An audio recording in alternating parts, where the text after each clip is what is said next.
Halo semuanya. Halo, Nama saya Rianfelina Dailis. Sylvia Dwi Putri Dari Teguh Eka Guna Saputra. Tira Nada Muhammad Purnama Sadam. dari kelompok 10 Teguh dari kelompok 10. dari kelompok 10. Aku dari kelompok 10. I got so much motherfucking design on right now.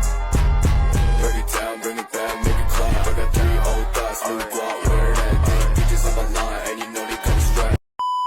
Nah, pada kali ini kami akan membahas tentang model komunikasi lintas budaya dalam resolusi konflik berbasis Pranata Adat Melayu dan Madura di Kalimantan Barat. Nah, jadi gini teman-teman, pada waktu yang lalu di Kalimantan Barat sering terjadi konflik kekerasan, bahkan konflik kekerasan tersebut cenderung berulang dan semakin lama semakin meningkat intensitas maupun kekerasannya.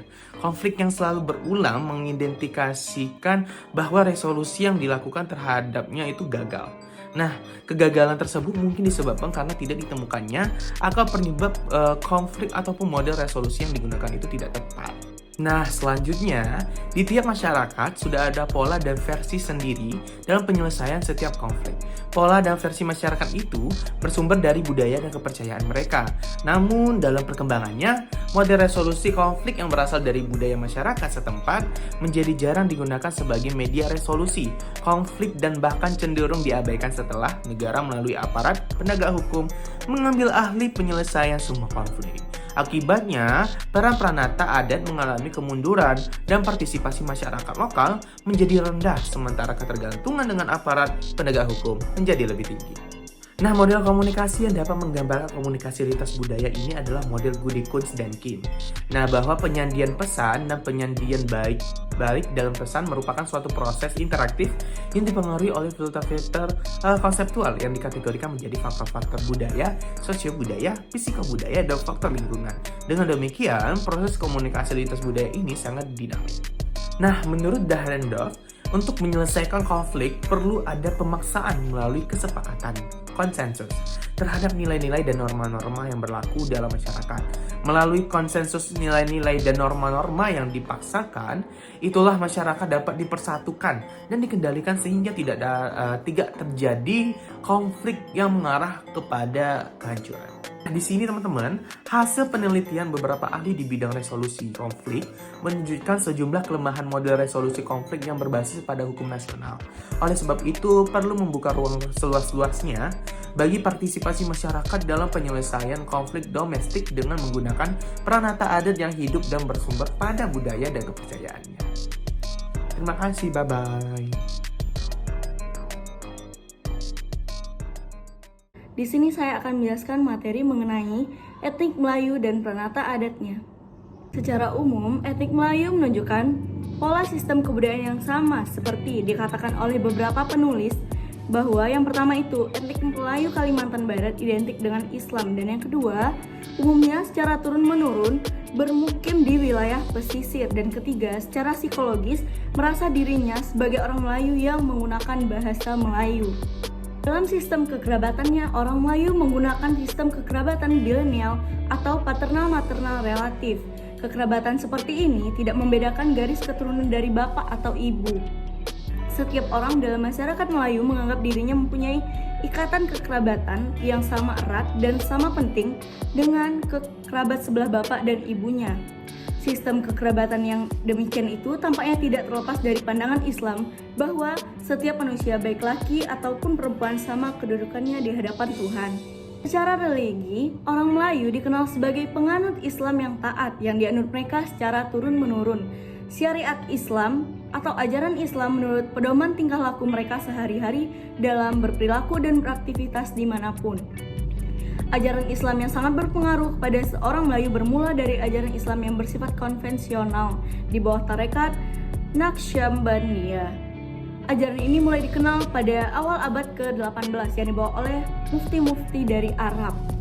Kebanyakan orang Melayu bekerja sebagai pegawai negeri dalam bidang politik, petani, nelayan, dan hanya sedikit yang menjadi pedagang atau pelaku ekonomi. Hal ini berkaitan dengan nilai yang dianut bahwa menjadi pegawai negeri atau bekerja di pemerintahan adalah bidang pekerjaan yang terhormat. Pandangan ini mengakibatkan orang Melayu berlomba-lomba menguasai bidang pemerintahan dan jarang menjadi pelaku ekonomi atau seorang pengusaha yang langsung menciptakan lapangan pekerjaan. Kalaupun ada, jumlahnya sangat sedikit dan kebanyakan bergerak di sektor ekonomi mikro atau pengusaha kecil. Mekanisme penyelesaian konflik dilakukan atas inisiatif dari para pemimpin atau kepala desa, pemangku adat, sesepuh, tokoh masyarakat, dan tokoh agama, biasanya dimotori oleh kepala desa dan pemangku adat. Menurut keterangan berbagai informasi penelitian, adat musyawarah di kalangan etnik Melayu ini dilakukan hanya untuk menyelesaikan konflik-konflik yang berskala kecil seperti perkelahian atau pertengkaran yang tidak mengakibatkan korban jiwa. Menurut pengakuan beberapa informan penelitian etnik Melayu, konflik-konflik dapat dicegah dan diselesaikan secara internal dan tidak perlu melibatkan pihak luar atau polisi, kecuali untuk kasus-kasus yang berskala besar atau pembunuhan. Pencegahan dan penyelesaian itu dimungkinkan karena adanya pranata musyawarah yang dilakukan secara teratur dan berkesinambungan di kalangan umat. Melalui musyawarah itulah masalah-masalah sosial, keumatan, dan kemasyarakatan dibahas. Jadi, fungsi musyawarah dan kemasyarakatan dibahas itu tidak hanya sebatas dalam bidang sosial-religius atau keagamaan atau urusan spiritualitas umat, tetapi menyangkut juga masalah-masalah sosial budaya lainnya. Baiklah, itu saja yang dapat saya sampaikan. Lebih dan kurangnya mohon maaf. Terima kasih. Jadi di sini saya akan menjelaskan materi mengenai respon masyarakat terhadap Pranata Adat Melayu dan Madura dan juga model resolusi konflik Pranata Adat Melayu dan Madura. Kita masuk ke materi yang pertama, yaitu respon masyarakat terhadap Pranata Adat Melayu dan Madura. Dari hasil wawancara yang dilakukan oleh peneliti dengan warga Melayu dan Madura, khususnya Dayak, Jawa, Minang, Cina, dan Bugis, tergambar beberapa pandangan terhadap etnik Melayu dan Madura. Yang di dalamnya juga terlihat adanya unsur stereotip dan prasangka. Namun demikian, pada dasarnya etnik lain dapat menerima tata cara atau adat yang berlaku di kalangan etnik Melayu dan Madura dalam menyelesaikan konflik. Walaupun ada stereotip negatif terhadap orang-orang Melayu dan Madura, tetapi pada dasarnya dari kalangan etnik non-Melayu dan Madura tidak keberatan, bahkan dapat menerima Pranata Adat Melayu dan Madura digunakan sebagai Pranata resolusi konflik. Persepsi dan respon warga Melayu dan Madura terhadap adat mereka memang tidak dilakukan lagi. Pepatah hidup di kandung adat, mati di kandung tanah menjadi dasar yang sangat kuat atas penerimaan mereka terhadap adat musyawarah ini. Penerimaan mereka terhadap adat musyawarah ini lebih bersifat taken for granted, atau menerimanya sebagai suatu kemestian tanpa mempersoalkannya lagi. Dengan kata lain, adat musyawarah dipersepsi dan direspon sebagai pranata penyelesaian konflik atau pranata perdamaian. Kita masuk ke materi yang kedua, yaitu model resolusi konflik pranata adat Melayu dan Madura. Menurut para informan yang diwawancarai dalam penelitian ini, bahwa praktek pranata adat musyawarah di kalangan etnik Melayu dan Madura dapat berjalan dengan baik karena peran para tokoh masyarakat seperti kepala desa, kiai, pemangku adat, dan tokoh pendidik. Jika terjadi konflik, maka para tokoh masyarakat inilah yang mengambil inisiatif dan proaktif menyelesaikannya secara musyawarah. Musyawarah dipimpin oleh kepala desa dibantu oleh para kiai dan pemangku adat. Melalui musyawarah inilah dihasilkan perdamaian antara mereka yang berkonflik. Kepala desa, kiai, dan pemangku adat berperan sebagai mediator bagi mereka yang berkonflik. Oleh sebab itu, mereka harus bersifat independen atau tidak boleh memihak. Musyawarah disemangati dan dijiwai oleh ajaran agama Islam yang prinsipnya mengutamakan perdamaian dan saling memaafkan satu sama lain. Namun demikian, apabila perdamaian tidak dapat dicapai, maka penyelesaian konflik tersebut dilimpahkan kepada aparat kepolisian dengan menggunakan hukum nasional. Secara singkat, model resolusi konflik antar etnik Melayu dengan Madura di Kalimantan Barat dapat kita lihat seperti gambar di samping saya ini. Yaitu kalau kita lihat dari gambar ini terlihat suatu nilai-nilai budaya Melayu, kemudian lingkungan masyarakat Melayu, dan merasa senang bersama orang-orang Melayu. Kemudian timbullah suatu prasangka sosial dan juga timbullah suatu konflik menjadi suatu resolusi, kemudian pranata adat musyawarah, dan juga yang terakhir komunikasi lintas budaya Melayu dan Madura seperti yang sudah saya jelaskan tadi. Sekian materi dari saya, terima kasih, sampai jumpa.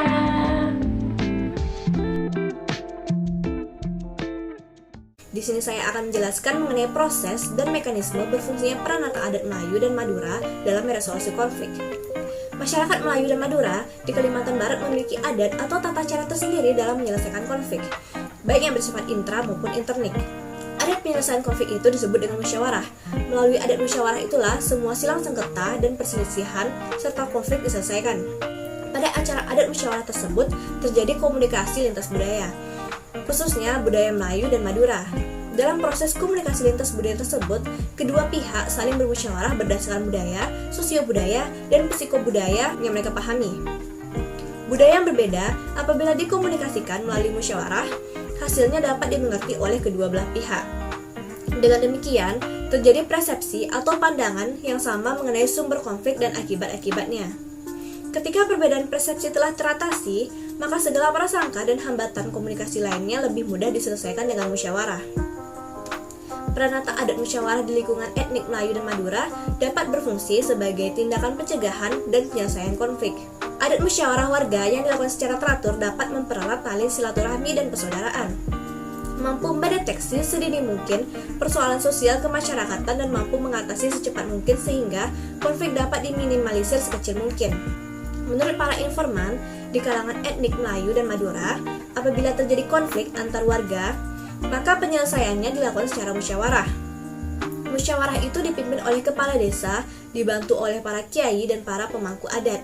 Hasilnya, biasanya kesepakatan berupa perdamaian dan peringatan agar kejadian itu tidak terulang kembali.